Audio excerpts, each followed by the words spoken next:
Hello, this is Heather Hoffman, and I'm here today with kind of a clean and graphic card using the January 2020 kit of the month, and actually kind of using one of the little throwaway pieces from the kit. I'll show you what I mean here. You see that pretty window frame that's in this kit? I was starting to pop all the bits apart, and I started looking at the center of that window frame, and instead of throwing it away, I thought, that might be kind of fun to use as a stamp as well. So sometimes it's fun to kind of look at some of the leftover pieces and see if there's ways you can use them.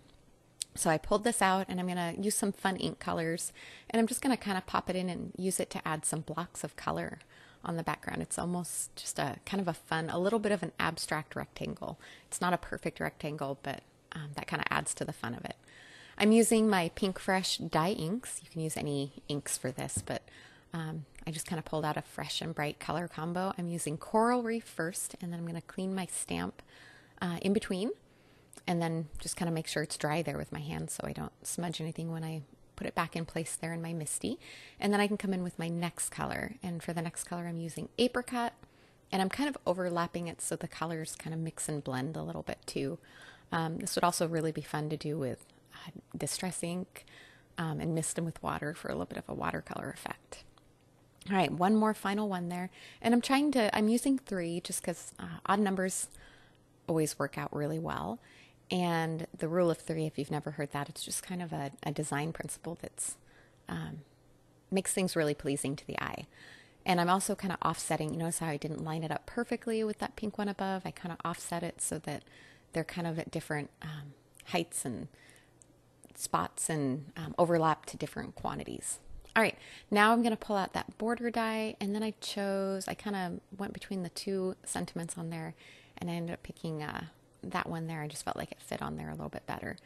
Now I'm going to add this with some black ink, and I'm starting with the sentiment, and I kind of played with my placement and decided to kind of center it between those upper 2 and use the grid of my Misty to make sure my words are straight and I've got them going in an even line. And then I can stamp that with some black ink. I'm using VersaFine Onyx Black. It's just one of my favorite black pigment inks, which works quite well over the dye ink.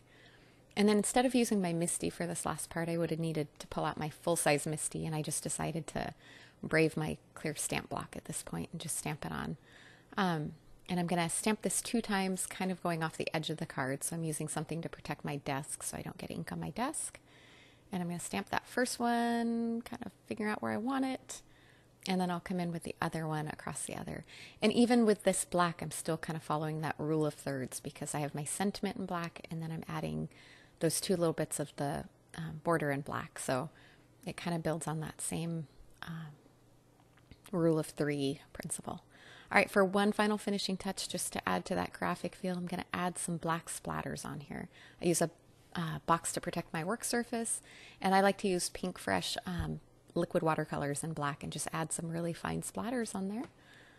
And there you go. Super simple, 1-layer, easy to mail card. Thanks so much for coming by today. Have a wonderful day.